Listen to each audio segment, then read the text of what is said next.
One of the most common requests I get here at the History Guys is to talk more about the History Guys hats that are in the back of these episodes. Yes, this is my office, and that is my hat collection. Now, many of my YouTube fans know that I also have a page on Patreon, and each month I provide a piece of exclusive content on Patreon, and since May, that has been a monthly series on the History Guys hats. And over the course of the next 2 weeks, we're going to be repackaging some of those episodes for the YouTube audience. If you enjoyed the episode, please consider becoming a subscriber. This is a pressed fiber sun helmet made by the International Hat Company in 1944. The pressed fiber sun helmet has been in constant U.S. service since 1934, making it the longest used helmet design of the United States military. And the history that the pressed fiber sun helmet represents is history that deserves to be remembered.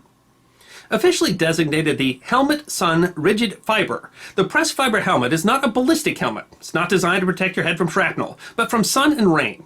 It is distinctive for the simplicity of its design, being stamped from a single piece, making it both easier to make waterproof and simple to manufacture.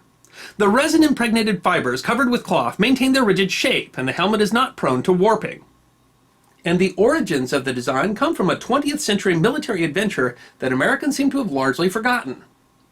In 1915, there was an uprising in Haiti that led to the execution of President Wilburn Guillaume Sam. Sam was president during a turbulent time in Haiti that had seen 5 different presidents in 5 years. As a result of Sam's execution, President Woodrow Wilson ordered American troops to seize the capital. Wilson justified the action as a move to restore order, although he was crassly protecting U.S. business interests. Wilson was also concerned with preventing Germany from exploiting the chaos to establish a foothold in the Americas. The troops sent were Marines from the USS Connecticut, led by one of the most decorated Marines in U.S. history, Smedley Butler, who earned the second of his 2 Medals of Honor for assaulting a fortification in that action. Butler would later publish works highly critical of U.S. actions in Haiti and elsewhere, arguing that war is a racket. What followed was an 18-year, highly criticized U.S. occupation of Haiti that largely served U.S. commercial interests and included 2 significant uprisings called the Caicos Wars. The period has been called America's Black Vietnam. Over the course of the occupation, the United States Marine Corps not only was busy fighting rebels, but also reorganizing the Haitian military. It was in this tropical service that the U.S. Marine officers started adopting the use of British-made pith helmets, which, unlike the standard U.S. campaign hat, maintain their shape in tropical conditions. The U.S. had no comparable headgear for tropical climates, and the United States Marine Corps was looking for something that would be similar, but less expensive than the relatively expensive British pith helmet. The pressed fiber helmet was invented by Jesse Barnum Hawley, who owned the Hawley Products Company and patented a number of inventions using pressed fibers. Although the Marines were using a version of the helmet as early as 1934, Hawley did not patent his design, which uses a die to stamp the helmet from a single piece, until 1935. The hat was also marketed to civilians, notably the Boy Scouts. While some people might call this a pith helmet, it's not. A pith helmet is literally made from tree pith, usually cork, with sections pieced together. That allows a helmet that is lightweight, but retains its rigid shape. The pressed fiber helmet includes no pith, and it's made from a single piece, not pieced together like a pith helmet, but is clearly designed to look like a pith helmet. These lines here are purely decorative, but they represent where the pieces of a pith helmet would go together. This knob on the top represents what would be the vent on a pith helmet. And the pressed fiber helmet even has a fake puggery. That's this thing here, which would have been a scarf that was originally tied around a pith helmet so that the back of the scarf could protect the back of the wearer's neck. And you can tell whether a pressed fiber helmet was made by the Hawley Company or whether it was made by the International Hat Company based on the number of fake folds in the fake puggery. Hundreds of thousands of pressed fiber helmets were made by the 2 companies during the Second World War. But the pressed fiber helmet has another unique connection to history, this time during the Cold War. In March of 1951, Julius and Ethel Rosenberg were put on trial for violations of the Espionage Act. Julius Rosenberg was purportedly the leader of a Soviet spy ring that had provided the Soviet Union with classified material regarding the U.S. nuclear program. They were convicted and sentenced to death, executed by electric chair in 1953. The trial was one of the most controversial in U.S. history, with criticism of the trial both in the U.S. and abroad. Pope Pius XII personally appealed to U.S. President Dwight Eisenhower for clemency. The Rosenbergs were the only 2 American civilians to be executed for espionage-related activity during the Cold War. One of the members of the prosecution team in the Rosenberg trial was Miles Lane, who was at the time the chief assistant U.S. attorney for the Southern District of New York.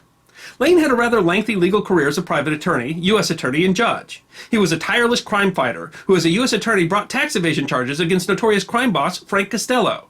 As a member of a New York investigative committee, he investigated narcotics problems, school building safety, hospital abuses, underworld issues, and a scandal involving bid rigging for the New York City purchase of rock salt.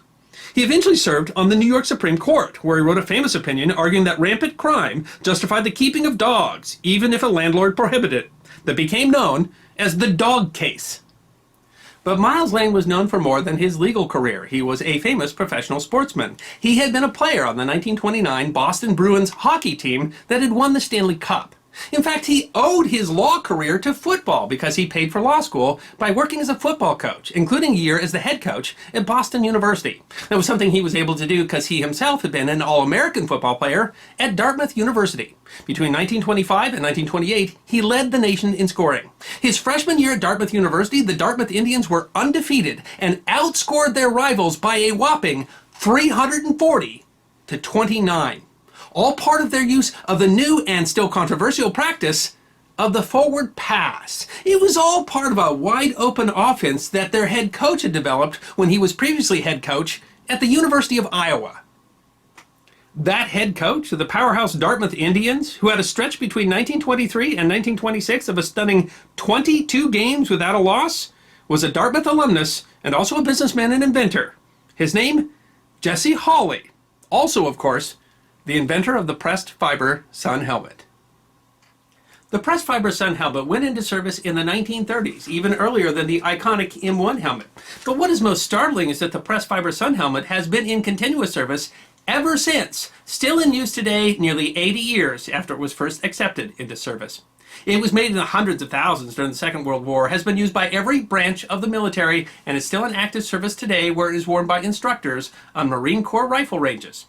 The pressed fiber sun helmet is a window into history.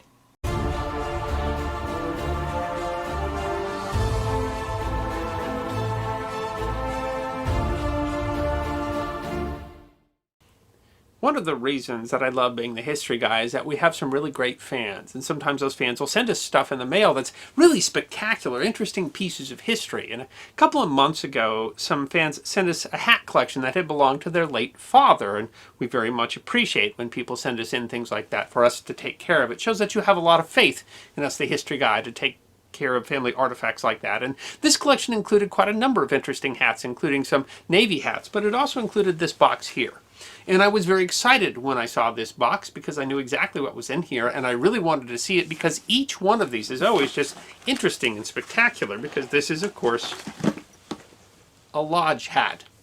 Now, in America, we might think of these hats as sort of silly. We associate these kind of hats with fraternal lodges, and this particular hat would come from the Shriners International. And to tell you the truth, and it's a very spectacular hat indeed, it's probably intended to be a bit silly in that the Shriners International is a fraternal organization that is dedicated to fun and fellowship, and I think the hats are really intended to emphasize the fun part of that.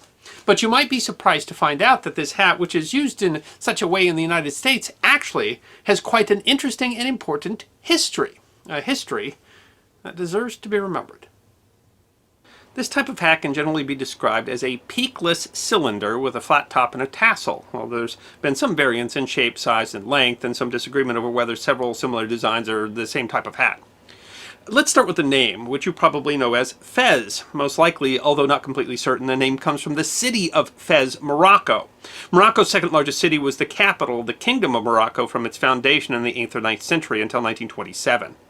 The name Fez is actually derived from the Arabic word for pickaxe, as the founder of the city, Idris I of Morocco, was supposed to have drawn the lines of the city with a silver and gold pickaxe. But the hat's association with the city purportedly comes from berries. The story is that crimson-colored berries from Fez were used to make the dye to dye the hats red, and that so associated the hat with the city that the hat took the city's name. That being said, a Fez does not have to be red, and they do come in different colors. The traditional name of the hat is Tarbush, which is derived from ancient Persian and roughly means head cover. The original origin of the hat is unclear, possibly because the design is so simple. It might have originated in Morocco, but other theories include ancient Greece or the Balkans. It possibly originated as a head covering over which a turban would be wrapped. There are many similar types of head coverings used throughout the world for that purpose. And as the foundation of a turban, this type of hat has largely, though obviously not exclusively, been associated with Islam. But for Muslims, the tarbush has an advantage in that not only can it be the basis for a wrapped turban, but with no peak or brim, it covers the head but allows the person to lower their head to the ground during prayers. It's partly the basis of the popularity and political history of the hat, starting in the 19th century with an important connection with the influential 30th Sultan of the Ottoman Empire, Mahmud II. Mahmud II came to the throne in a turbulent time for the Ottoman dynasty, which had been founded in 1299. The Ottomans had lost significant territory to Russia in the 1768-1774 Russo-Turkish War, and the loss had underlined the need for the empire to reform, with many arguing that the reforms of Peter the Great in Russia had given the Russians an edge in their long rivalry. Central to the issue was the question of military reform, and military reform was tied to the Janissary Corps, which had existed since the 14th century. The Janissary were an elite corps of household troops, originally composed of slaves who had been taken as young boys. Raised and trained together, the Janissaries were paid, unlike other slaves, and followed strict rules, including being forbidden to marry until the age of 40. Because of the system, the Janissary units maintained exceptional discipline and order and were known for absolute loyalty to the Sultan. In the 16th and 17th centuries, there were effective and fearsome troops, and the size of the force went from around 8,000 at the end of the 15th century to nearly 70,000 at the end of the 17th century. But the nature of the Janissary Corps changed over the centuries, and what started as an elite fighting corps slowly became a privileged class that dominated government. Military modernization meant training and equipping mass troops, and the Janissaries saw that as a threat to their privileged status. In 1797, Sultan Selim III raised an infantry corps that was to be trained and equipped by modern European standards. The corps was officered and trained by Europeans and provided modern weapons. The Janissaries saw the reform as a threat to their privileged status and independence, and found allies in a political elite who saw the force as being too European in character. In 1807, the Janissaries revolted and deposed and imprisoned Selim III in a coup, installing Selim's cousin, Mustafa IV, who promised to protect the status of the Janissaries. But the empire was torn between conservatives and reformers, and Mustafa ordered both Selim and his own half-brother, Mahmud, killed in order to remove threats to his throne. Selim was assassinated, but the 23-year-old Mahmud escaped. When a pro-reform general took the capital, he brought Mahmud to the throne in yet another coup. Mahmud II continued Selim's reforms, although he did not have the power yet to take on the Janissaries. The Sultan slowly consolidated power. In 1826, he announced the creation of a new army formed along European lines. Predictably, and some saying intentionally, that led to another Janissary revolt, but this time the Janissaries were quickly defeated, and Mahmud executed their leaders, disbanded the corps, and confiscated their property in what came to be called the Auspicious Incident. In the Fez ended up being an important symbol of this military reform and a great shift in the centuries-old empire that has led historians to refer to Mahmud II as the Ottomans' Peter the Great. The military use of the fez in the empire started with a naval commander who adopted the fez for his marines, as marines needed to be nimble and light, and the fez was more practical than a turban. When Mahmud II viewed these troops, he saw the hat as not just practical, but as a symbol of modernity, and adopted it throughout the Ottoman military, partly as a specific contrast to the traditional turbans of the Janissaries. The fez became a literal symbol of the modernization of the Ottoman military. But more than that, Mahmud II wanted the hat to represent the modernization of the entire empire. In 1829, he ordered non-military officials to wear a plain fez and banned the wearing of turbans.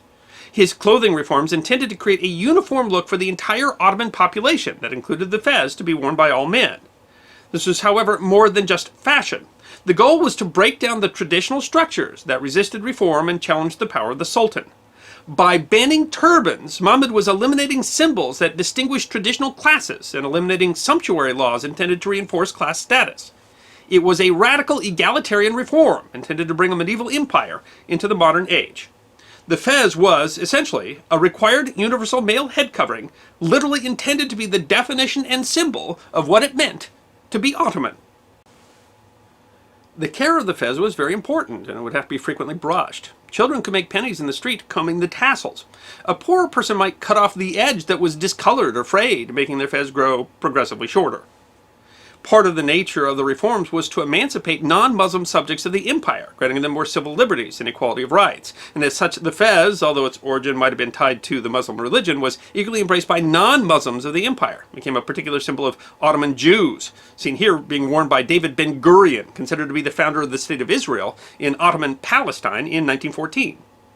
The fez became so important to the empire that much of fez production moved from Tunisia to Constantinople, but as synthetic dyes were developed, production slowly moved outside the empire. Seeing economic opportunity associated with the demand of the large Ottoman population, progressive Jews from the Austro-Hungarian Empire started to manufacture the hat. By the turn of the 20th century, as much as a third of the world's fez production was in Austria, where the fez once again became embroiled in world events. In 1908, Austria took advantage of its weakened neighbor and annexed the Balkan states of Bosnia and Herzegovina. The political and cultural underpinnings of what came to be called the Bosnian Crisis of 1908 are long and complex, but the action had far-reaching impacts, challenging European alliances and balances of power and creating mistrust, and is seen as one of the events that laid the groundwork for the First World War. But it also affected headwear, as the act led to an Ottoman boycott of Austrian goods. As Ottoman production could not make up for the loss of Austrian fezes, the Bosnia crisis spelled the end of the almost universal use of the fez in the Ottoman Empire. It also spurred a new fad of white fezes, made in France, a symbol of the boycott. The fez declined in Turkey and the fez production was devastated in Austria, although the hat remained popular in the Balkans. It is also ironic that the connection between the fez and the modernization in the Ottoman Empire led to its eventual demise.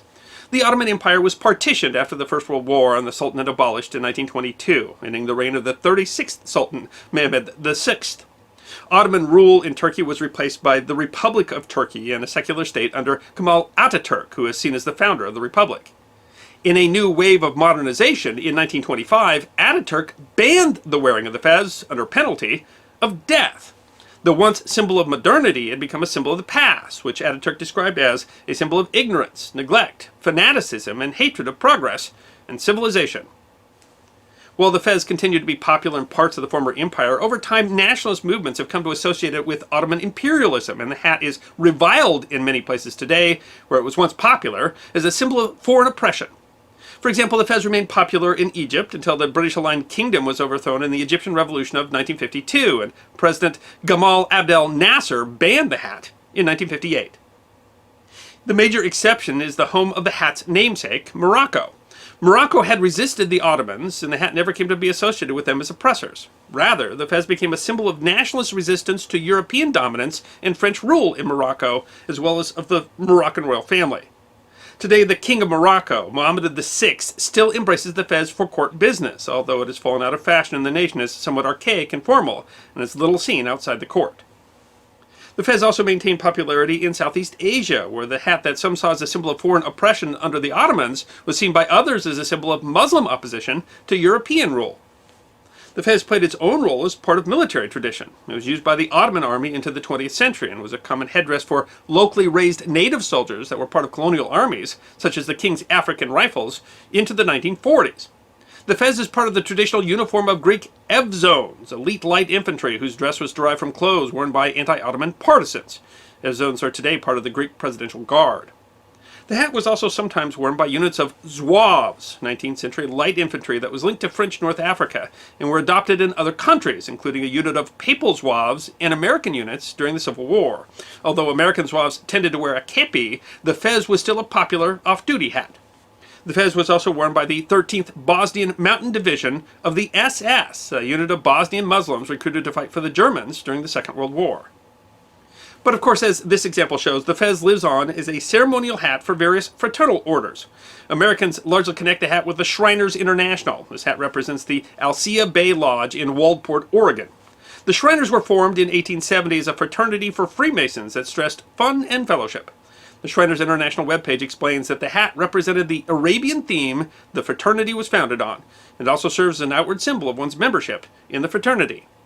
But the fez is also used by a number of fraternal orders in different colors, and was used as a symbol of fraternal organizations in the 1933 Laurel and Hardy film Sons of the Desert, part of the U.S. National Film Registry, for being culturally, historically, or aesthetically significant, according to the Library of Congress. And of course, the fez has had cultural impact beyond the Shriners. So this became the favored hat of the 11th Doctor Who. My daughter recognized the fez as the hat of Grunkle Stan in the Disney children's show Gravity Falls. But realize that for millions, this hat is a cultural touchstone, was literally the symbol of a great empire, so culturally significant that at sometimes it was required and at other times it was banned. That's a hat that deserves to be remembered, and a reason that I'm proud to have this hat in my collection.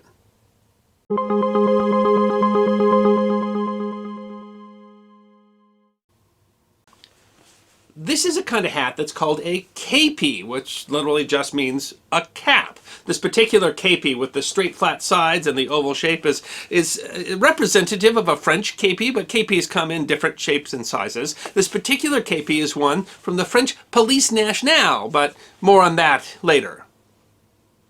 The képi is a fairly generic term, and it means generally a hat with a round top and a small brim, or what the French call a bec de canard, or duck's bill.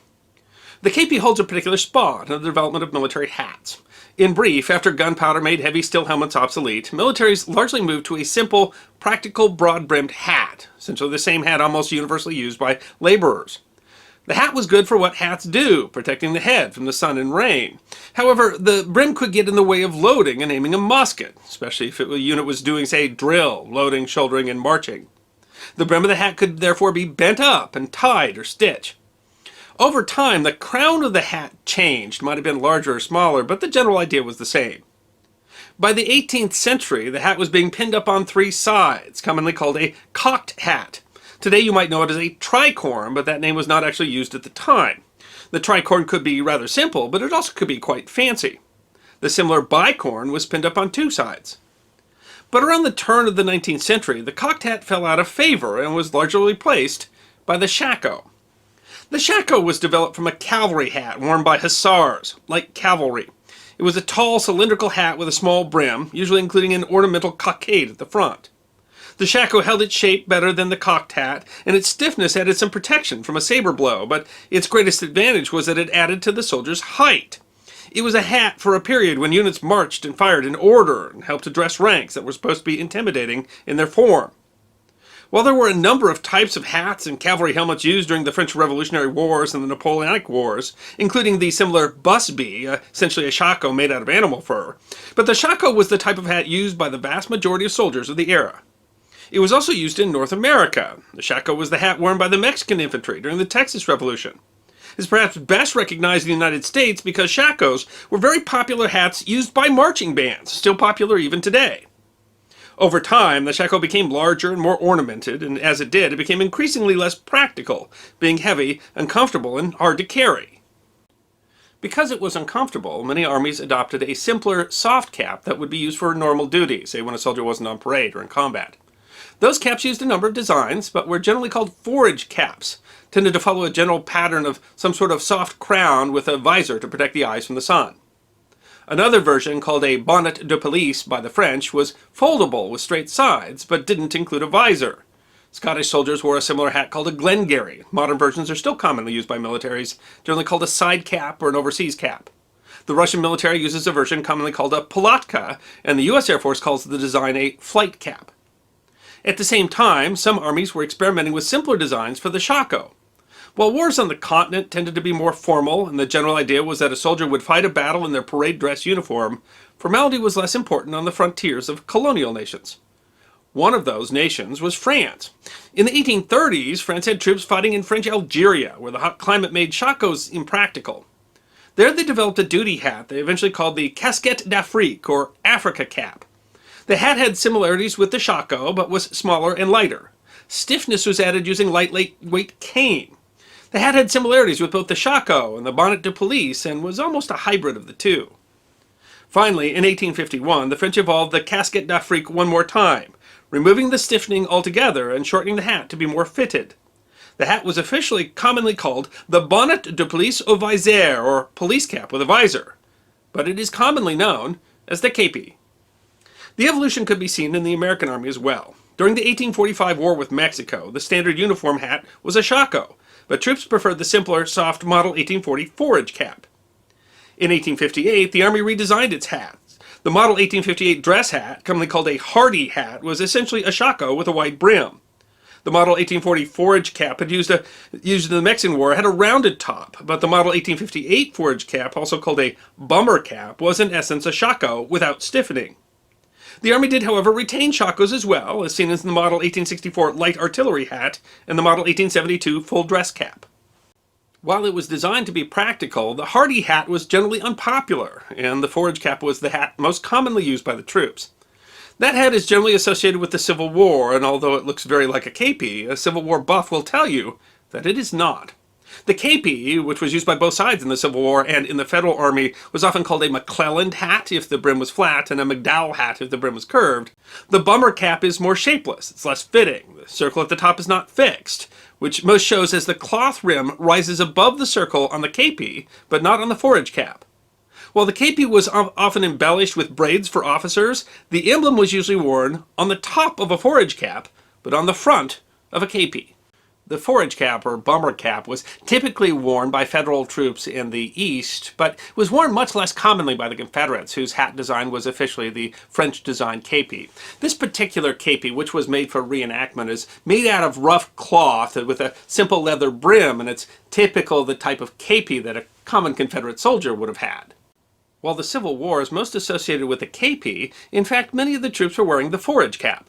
But the difference is really a quibble, though. While there is a distinction in the design between a forage cap and a képi, which shows in the difference between the model 1858 forage cap, the bummer cap, and the model 1872 forage cap, which was used during the Indian Wars, in reality both were soft caps that were used for light duty, and thus a képi is a type of forage hat. And both were soft cylindrical caps with a brim, and thus the model 1858 would still meet the general description of a képi. The model 1895 forage cap was more squared, but would still be called a képi. Similar designs based on the military hat were used for all kinds of purposes. They were used by police departments, they were used by marching bands, they were used by fire departments, they were used by train conductors and streetcar conductors. This one's a civilian hat that was used by a Masonic organization. This one represents the United States Lighthouse Establishment. The Ridgway cap, used during the Cold War, is also fairly described as a képi, as are some modern patrol caps. The képi was used all over the world, for example being the most common hat used on both sides during the 1864 to 1870 Paraguayan War, and by Chilean troops in the 1879 to 1884 War in the Pacific. When the French army went to war with Prussia in 1870, they were still issuing shakos, but they were uncomfortable, and most troops simply threw them away, instead choosing to wear the képi. The French army was still using the 1886 model at the outbreak of the Great War in 1914. While the képi was replaced with the Adrian helmet, officers continued to wear it behind the lines, generally using the stiffer and more ornamented version, continuing its use through the Second World War, where it is iconically linked to General Charles de Gaulle. The képi was still around in other places as well, for example as part of the uniform of Hitler's SA. Perhaps its most famous use is with the French Foreign Legion, which originally wore a blue képi with a red top, but later switched to the iconic white. The képi has now returned to service as part of the French Army dress uniform. Which brings us back to this particular hat. In 1818, the French formed an organization called Sûreté, or Security. It was a group of plainclothes undercover detectives that was said to inspire both the formation of Scotland Yard and the FBI. By 1962, Sûreté had become a general policing force, and they combined with the French Metropolitan Police to form Sûreté Nationale, or National Security, and in 1966 they were reformed for the final time to become the Police Nationale, or the National Police, and their 1966 uniform included the blue képi with the silver piping and the badge of the French National Police. And this hat became almost as emblematic of a French police officer as a custodian helmet is of a British police officer. But in 1982, the French National Police stopped using the képi because while this design is smart and distinctive, it simply sits too tall for officers who are sitting in an automobile. And so, this hat has become just another piece of history.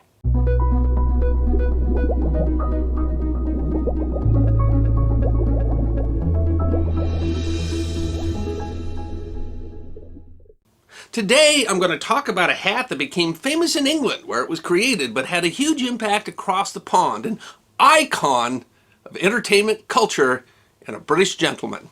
If you enjoyed the episode, please consider becoming a patron on Patreon. You know, my collection is mostly military hats. I think that's what I'm known for, but it's not the only kind of hat that I collect. And today I'm going to talk about a hat that's really a fashion hat. In fact, a hat that has been in fashion for a surprisingly long time and used in a surprising number of situations. This is the kind of hat that's called a bowler hat, or in the United States it's sometimes referred to as a derby hat. It's more associated with the United Kingdom, but it was also very popular in the United States, played an important role in American history. In fact, this particular hat is made by an American company, the Mallory Company, which purports to be the oldest hat maker in the United States and is more known for inventing another style of hat called the fedora. I don't really know how old this hat is. My guess is sometime early in the last century, at least prior to the 1940s when the Mallory Company was acquired by the Stetson Company. According to the label, it was made for the Russell Clothing Store, which is in Byron, Ohio, which doesn't appear to be in business anymore. And unfortunately for me, this wonderful, clean, collectible hat, too small for my head. The bowler is an incredibly well-known hat design, worn by, for example, future presidents and future prime ministers. The history of the bowler goes back to 1849 and Thomas William Cook, the second Earl of Leicester. Cook owned a large estate in Norfolk called Holcombe and had gamekeepers taking care of the game on the large estate. The gamekeepers had been wearing top hats as part of their uniform, but riding in top hats was problematic as they were knocked off by branches and wind and were prone to bend or crumple when they fell. The Earl was tired of having to buy new hats. Cook's younger brother, Edward, went to James Lock & Company of St. James Street in London, which is still in business today and bills itself as the world's oldest hat shop. Edward Cook asked the company to make a hat that was tight-fitting to the head, would stay on the wearer's head, and would provide some protection. The protection was from branches, but also the idea might have been to provide some protection of the Earl's gamekeepers should they run into poachers. Lock & Company engaged two London hat makers, Thomas and William Bowler, to build the custom hat design. Now, a bowler hat is made out of felt, and felt is an unwoven fabric. What that means is that felt takes fibers, in the case of a bowler hat, usually wool fibers. It soaks them in chemicals until the fibers flatten out and can be squeezed together to make a cloth that then can be pressed into several different kinds of forms. And one of the chemicals that is typically used in the making of felt is mercury, and constantly breathing those mercury fumes is what led to both the phenomena and the phrase, "mad as a hatter." Felt is then, using a combination of heat, moisture, and pressure, shaped on a hat form, and the Bowler brothers added something else for their new hat design. They added animal fat, although the exact formula is still a mystery. The fat formed a sort of glue that, when combined with the bowl-shaped design, made the hat very hard. According to legend, when Edward Cook returned to get the hat, he first dropped it in the street and stomped on it twice, and seeing that it stood up to the punishment, was satisfied with its strength and paid 12 shillings for it. This is his brother, the Earl, wearing the famous hat designed for him. And these are his gamekeepers, resting in their bowler hats. The hat is still sometimes referred to as a billycock or bob hat in honor of Sir William. Gamekeepers at Holcombe still wear billycocks. But it was the Bowler brothers who started mass-producing the design, and thus the name, the bowler hat. The bowler actually had several variations, but it is basically described as having a bowl-shaped top with a small, slightly upturned brim. The bowl can be relatively high or low, although the hat was originally designed to conform tightly to the head. They are made in many colors, but most often made of black wool felt. One interesting thing about the bowler is that it was originally very much a working-class hat. The same characteristics that Sir William had desired made it useful for miners and railway and factory workers. It was close-fitting, provided protection from elements, and some against injury, was inexpensive, and it stayed on your head. In fact, traditionally, the way that a railway worker knew that a bowler hat fit correctly was to stick their head out of the window of a moving train, and if the hat stayed on, then it was a correct fit. The hat came to the United States in an interesting way. In 1778, Edward Smith Stanley, the 12th Earl of Derby, held a sweepstakes horse race on his estate called the Oaks. The race was called the Oaks Stakes, but starting the following year became known as the Derby Stakes. The term Derby has become a general term traditionally used strictly to refer to races restricted to 3-year-olds, which of course a current example being the Kentucky Derby. The bowler was a particularly good hat for horse racing fans because of its characteristic of not blowing off while, say, riding a horse. And so America's introduction to the bowler hat was as the hat that was worn at a derby. Literally, a derby hat. And so in America, a hat designed for one English earl is named after another English earl who died before that hat was even invented. One of the many ways in which Hollywood has misrepresented the Wild West is in its fashion. To believe Tom Mix, the West was won with men in 10-gallon hats. In actuality, while the traditionally wide-brimmed cowboy hat was used, the derby was much more practical. It was, in fact, literally designed to not fall off while riding a horse. The derby, rather than the sombrero or cowboy hat, was the most popular hat in the Wild West. So much so that author and historian Lucius Beebe described it as the hat that won the West. The hat was used by some of the most famous characters of the West, notorious outlaw Butch Cassidy and his gang, the Wild Bunch, famous lawman and later sports writer Bat Masterson, and stagecoach robber Charles Bowles, better known as Black Bart. In fact, one notorious robber named Marion Hedgepeth, a hired gun often described as one of the fastest guns in the Wild West, was so fond of the hat that he was known as the Derby Kid. The bowler hat has become a cultural icon in many ways. It was the signature style for comedians Stan Laurel and Oliver Hardy and Bud Abbott and Lou Costello. It was a defining part of the costume of Charlie Chaplin's character, the Tramp, considered one of the most important figures in the history of the film industry. The hat was so iconic that the bowler hat and cane that Chaplin used in the 1915 film The Little Tramp sold at auction for $62,500 in 2012. The characters in Samuel Beckett's 1953 play, Waiting for Godot, voted the most significant English-language play of the 20th century in a British poll in 1990, are usually portrayed wearing bowler hats. Alex DeLarge, the chilling main character in Stanley Kubrick's influential 1971 dystopian film A Clockwork Orange, wears a bowler hat, as did dapper spy John Steed in the 1960s stylish espionage crime drama series The Avengers. Bowler-wearing J. Willington Wimpy will gladly pay you Tuesday for a hamburger today. The bowler is so ubiquitous that famous people from heavyweight boxing champion Jack Johnson, to movie star Al Jolson, to inventors Orville and Wilbur Wright, to world-renowned explorer Roald Amundsen, to Enrico Caruso, one of the most famous operatic tenors of all time, have all been famously photographed in a bowler hat. In an odd twist, in the early 20th century, the hat that was designed for utility for the working class became associated with the banking class. The classic stereotype of the London city gent included a bowler and an umbrella with business attire, was popular into the 1970s, although it declined thereafter as styles became less formal. The British bank Bradford and Bingley so associated its brand with the bowler hat that they had more than 100 separate trademarks using bowler hats. When the bank broke up in 2008, one of the significant points of contention was which entity would keep the trademarks. One of the most famous portrayals of the city gent banker was actor David Tomlinson's Mr. Banks in the 1964 film Mary Poppins. Because of its association with the English, the hat is often used by loyalist fraternities such as the Orange Order in Northern Ireland and Scotland. In the 1920s, railroad workers from England brought the hat to Bolivia, where it was adopted by the native population. Now bowlers, called a bombín in Spanish, are considered part of the traditional dress by Quechua and Aymara women. Retired cavalry officers in the British Army wear bowler hats for their annual parade in Hyde Park on what is known as Cavalry Sunday in May, and officers are still expected to wear their city gent attire whenever they are in London on duty. Since 1849, the humble bowler has decorated the heads of kings and queens, and clowns and criminals. And the day of the bowler has not passed. For example, bowlers figure prominently in the fashion of the steampunk subculture. In 2016, the venerable Lock & Company reported a spike in the sale of bowler hats. The hat that was designed 170 years ago for gamekeepers still represents what they call effortless style.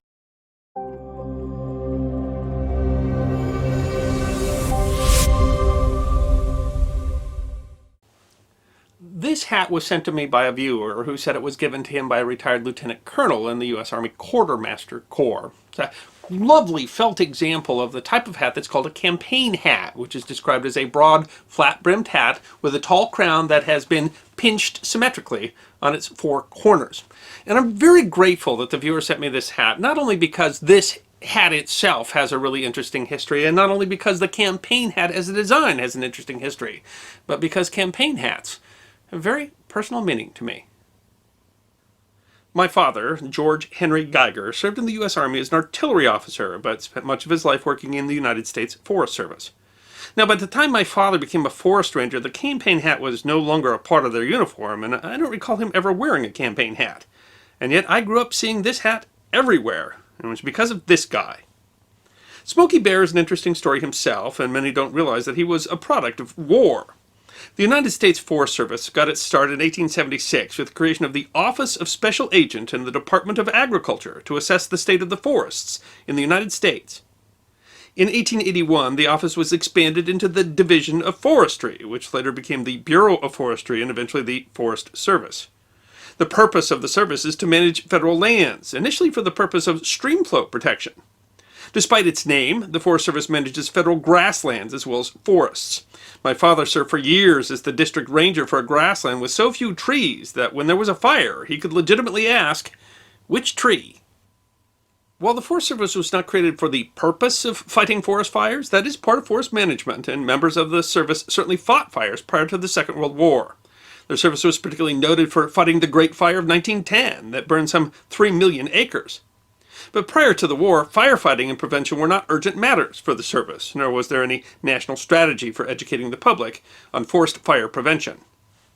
The Second World War changed that in two important ways. First, significant numbers of the able-bodied men who normally fought fires went into the service, and now firefighting would mean diverting manpower resources from the war effort.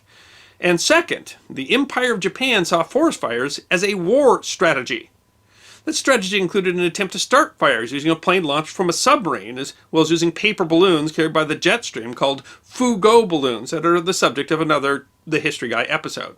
But suffice to say, during the war, the now reduced Forest Service saw an increased need to educate the public on preventing forest fires. The program started in 1942 and was called the Cooperative Forest Fire Prevention Program, or the CFFP, and the Forest Service had a great animated animal to headline the program. No, not Smokey Bear, but Bambi.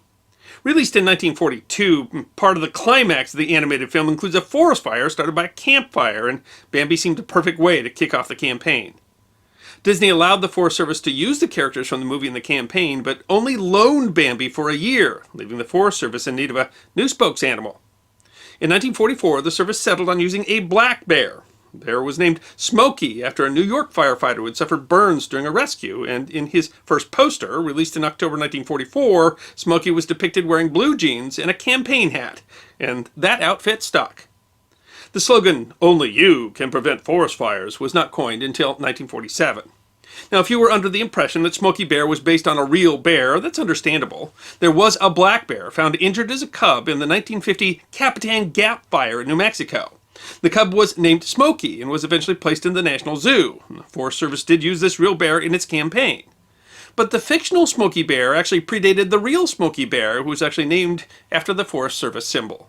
This is my great uncle. We called him Uncle Pino. He happened to have been one of the firefighters on the Capitan Gap fire. When I was growing up, my house was full of pins and posters and notepads and pencils and comic books and anything that could have a picture of Smokey Bear on it, always wearing a hat very like this hat. Once a year, my dad would get the region's Smokey Bear costume, which included a huge rubber Smokey Bear head that had a huge rubber campaign hat on top of it, and he would march in the 4th of July parade. Campaign hats are an important part of my childhood memories, and even more poignant now that my father is no longer with us. But that raises the question, why was Smokey Bear wearing that particular kind of hat? And that answer goes back as far as the 1840s. For much of the 19th century, the U.S. Army had a simple undress hat called a forage cap. We talked about these in another episode, but the key point here is that the various forage caps had relatively small brims or peaks. And out on the plains of the Wild West, they were simply not sufficient to protect a soldier from the burning sun. Not only were uniform regulations relatively less strictly adhered to at the time, but they were even less so in the West. And as early as the 1840s, soldiers serving on the frontier started to adopt the larger-brimmed sombrero worn by Mexican vaqueros. Slowly, the hat, which had a high crown and a wide flat brim, was modified to be more practical, and based on the individual style of where soldiers chose to place creases in the crown, some started to look very like the modern campaign hat. Many of these were a distinctive hat made by the Stetson Company called the Boss of the Plains hat. Designed to be lightweight and waterproof, the hat was very common in the West, and its look really depended upon the style of the wearer. But dimpled on four sides with the brim kept flat, it was essentially a campaign hat. But the same hat could be creased in the middle and pinned up on one side like a slouch hat. An exaggerated version was worn in early Western movies and called the 10-gallon hat. These unofficial hats did not become official for the U.S. Army until 1872, when a black felt wide-brim hat was reserved for use while on campaign, and thus the name of the campaign hat. This hat, however, was not the same that we see today. In fact, it was designed to be able to fold under the arm and was rather shapeless. Some of these are worn with campaign cords, like popular seen on cavalry hats in John Wayne movies. The campaign hat changed over time, getting a smaller brim and changing from black to drab and getting vents in the sides. But even then it was more common to have a crease in the middle rather than the distinctive four dimples of the modern campaign hat. But notably, cavalry units started wearing and dimpling the hat in the four dimpled campaign style that was called a Montana Peak by at least the middle 1880s. Notable among these was the famed 9th and 10th Cavalry, formed in September 1886. The 10th were the first all-black regiment of the U.S. Army formed in peacetime. There had been black regiments during the Civil War. The 10th served in the West in the Indian Wars and were given the name Buffalo Soldiers by the Native Americans they fought. And the term came to be applied to four U.S. black regiments formed during the period, the 9th and 10th Cavalry and the 24th and 25th Infantry. The Buffalo Soldiers fought with distinction in the Indian Wars, with 19 officers and men of the four regiments earning Medals of Honor between 1885 and 1898. The 10th also fought in the Spanish-American War in the 1st Division of the 1st Brigade, which also included the 1st United States Volunteer Cavalry, also known as the Rough Riders, some of whom also dimpled their hats in the campaign hat style. Starting in August 1886, members of the U.S. Army were deployed in national parks to discourage poachers, defend the forest, and stop rampant stagecoach robbery. These included Buffalo Soldiers of the 9th Cavalry and 24th Infantry, who served in Yosemite, Sequoia, and Kings Canyon National Parks between 1899 and 1904. In 1911, the Department of the Interior started hiring civilian scouts and established a uniform for them that retained the flat hat with the Montana Peak that had been worn by the soldiers that had previously guarded the national parks. When the United States National Park Service was established in 1916, the hat continued with the uniform and has been retained in the National Park Service dress uniform to this day. The hat is also worn by some other state park services, as well as rangers with the Army Corps of Engineers. Which is yet another reason that I'm attached to the campaign hat. I worked for the National Park Service seasonally for 5 summers in the 1980s while attending college. Being summer seasonal, I wore the straw version. In 1896, gold was discovered in the Klondike region of the Yukon in northwest Canada. Tens of thousands of prospectors, many of them Americans, trekked to Canada in hope of striking it rich. Trying to manage the onrush and the resulting lawlessness, Canada deployed the Northwest Mounted Police, a force that had been created in 1873 to maintain order in the Northwest Territories. The official uniform of the Northwest Mounted Police included either a brimless pillbox hat or a white pith helmet, neither of which was particularly practical in the Klondike. The Northwest Police therefore started wearing the Stetson Boss of the Plains hat. It's not clear if this was just the most practical hat or if the NWMP were inspired by the many American prospectors who wore the hat, but the Northwest Mounted Police in the Klondike region began wearing the hat with 4 dimples. Except that while the American soldiers generally wore the hat with the dimples offset so that there was a front to hold a badge, the Northwest Mounted Police wore the hat with a dimple facing the front. It may be apocryphal, but the use of the Stetson has been largely attributed to Samuel Benfield Steele, who served with the Northwest Mounted Police in the Klondike and led the force there starting in 1898. Being more practical than the uniform pith helmet, the campaign hat came to be adopted by most of the Northwest Mounted Police. In 1920, the Northwest Mounted Police became the Royal Northwest Mounted Police, and the hat, pinched symmetrically at the 4 corners, became official. It was, of course, retained when, in 1920, they became the Royal Canadian Mounted Police. And the Mounties still wear, famously, the hat, with their dress uniform today.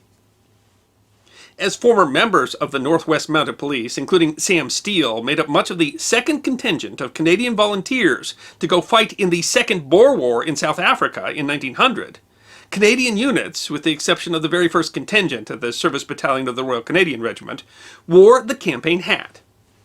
The style with the four dimples apparently impressed New Zealand regiments during the Boer War, some of whom adopted the style instead of the one-side pinned-up slouch hat. New Zealanders colloquially called the style the lemon squeezer. The hat was officially adopted by some New Zealand regiments as early as 1911, but at the outset of the Great War was not officially part of the uniform. In 1916, after the Gallipoli campaign, the Territorial Force revised its uniform, and the lemon squeezer, although officially called the felt hat with a peaked crown, was made an official part of the uniform, partly because some seemed to think the design looked more military than a slouched hat. The hat distinguished the New Zealand soldiers from Australian and other Commonwealth soldiers. The style was retained by the New Zealand Army through the Second World War, was discontinued in 1960, was reintroduced for ceremonial dress in 1977, and today is still used by honor guards on special formal occasions. But the hat may have been adopted in New Zealand via another route. Frederick Russell Burnham was the son of a missionary, born on a Sioux Indian reservation in Minnesota in 1861. He learned the profession of scouting from the Sioux as a youth and from frontiersmen in the American West. He served as an Indian scout during the Apache Wars, where he picked up the campaign hat from U.S. cavalry, including Buffalo soldiers. He fought in the range feud called the Pleasant Valley War, was a prize fighter in Tombstone, Arizona, but as the American West seemed settled and there was no longer a need for scouts, in 1893 he packed off with his wife and son to South Africa. In South Africa, he became Chief of Scouts for the British South Africa Company, fighting in the First and Second Matabele Wars in the 1890s. There he met an English officer and fellow scout named Robert Baden-Powell. They became friends, and Baden-Powell both learned quite a lot of the woodcraft that Burnham had learned from his youth with the Sioux, and started wearing the Stetson hat in the four-dimple campaign style that Burnham wore. Baden-Powell would eventually become so associated with the hat that it is often called a Baden-Powell hat. It was while the two worked as scouts during the Matabele War that they discussed the concept of creating a broad training program in woodcraft for young men. After both men served during the Second Anglo-Boer War, they took the idea and the hat and started the worldwide scouting movement. Baden-Powell described the hat as good protection from sun and rain. That was part of both the early Boy and Girl Scout uniforms, and although largely replaced by simpler and cheaper hats such as berets and ball caps, is still a uniform option for the Boy Scouts of America. Scouts were well established in New Zealand in 1916 when the country was designing its new uniform, and the hat was, in the discussion, often called a Baden-Powell hat. So it's unclear if the New Zealand archetypal campaign hat was inspired by Sam Steele's Boer War Canadians or Robert Baden-Powell's Boy Scouts. And so I have another affinity for the campaign hat, having been a Boy Scout in the 1970s when Scout leaders still pretty commonly were seen wearing the Baden-Powell hat. The U.S. Army did not make official the campaign hat be worn with the Montana peak until the pattern 1911 service hat. The hat was worn by Army units during the 1916-17 punitive expedition against Pancho Villa and was worn by both Marines and soldiers during the series of interventions in Central America between 1898 and 1934 called the Banana Wars. The hat was a general issue to troops during the First World War. These were worn by Company H of the 5th Missouri Infantry in 1917. That takes us back to this guy. Some men returning from war then served with the Forest Service, and they preferred to wear the campaign hat that they'd used in the Army. The first Forest Service uniform had a uniform jacket, but had no hat at the time. The hat was officially changed in the 1920s to a Western sombrero, but the new hat was unpopular, and many forest rangers continued to wear the campaign hat into the 1930s. By then it was so well recognized that it was chosen as the chapeau for Smokey the Bear when he was created in 1944. So a hat retained from World War I became the hat for a bear in 1944 that represents the Forest Service, even though the Forest Service official uniform never actually included the campaign hat. The hat is worn today by some state police and various other police departments in the U.S., and given its connection to the bear, such officers have come to be called Smokies. The hat is also worn as part of the dress uniform for officers of the United States Customs and Border Protection and the United States Border Patrol. The U.S. Army retained the campaign hat until 1942, although some members, notably General Joseph Stilwell, continued to wear the campaign hat throughout the Second World War. The Marine Corps adopted the hat again in 1956 for Marine drill instructors and various others in training and recruiting roles, arguing they convey a level of responsibility and authority that resides with drill instructors. The Army similarly adopted the hat for its male drill instructors in 1964. Where the Army says, the drill sergeants wear the campaign hat as a testament of their demonstrated professionalism, commitment to the mission, and proven leadership. The hat further symbolizes the lineage of the past, present, and future of the U.S. Army. The style, in different colors, is also worn by drill instructors of the United States Air Force and United States Coast Guard. All four services wear a badge on the front, with the Marine Corps using the subdued or black painted version of their eagle, globe, and anchor device. Which takes us back to this particular hat. From the start, U.S. Army campaign hats could be worn with cords, and if you were an enlisted man, then these cords would represent your area of service. So if you're in the cavalry, it would be yellow. If you were in the infantry, it would be blue. If you were in the artillery, it would be red. There were other colors to represent other areas as well. But for officers, it was pretty simple. If you were a general officer, then the cord would be gold. But if you were anything other than a general, remember this was owned by a lieutenant colonel, it would be this gold and black on the cord. This hat and I have another thing in common, in that its owner grew up in South Dakota, just like I did. He served in the Army for 22 years and retired in 1954 and passed away in 1967. Now, he might have had this hat before the Army discontinued the use of the campaign hat in 1942, but it also might have been given to him. Sometimes they were given as awards, maybe upon retirement. I'm told that the badge is original, and that badge is an enameled badge that represents the U.S. Army War College at Fort Leavenworth, Kansas. And yes, the hat is a bona fide Stetson. In 1957, Lieutenant Colonel gave this hat to his 9-year-old neighbor. And last February, that neighbor sent the hat to me, where I will do my best to display, protect, and preserve this piece of history that deserves to be remembered. I hope you enjoyed this episode of The History Guy, short snippets of forgotten history between 10 and 15 minutes long. And if you did enjoy, please go ahead and click that thumbs up button.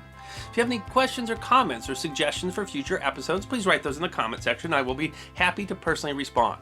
Be sure to follow The History Guy on Facebook, Instagram, Twitter, and check out our merchandise on teespring.com. And if you'd like more episodes on forgotten history, all you need to do is subscribe.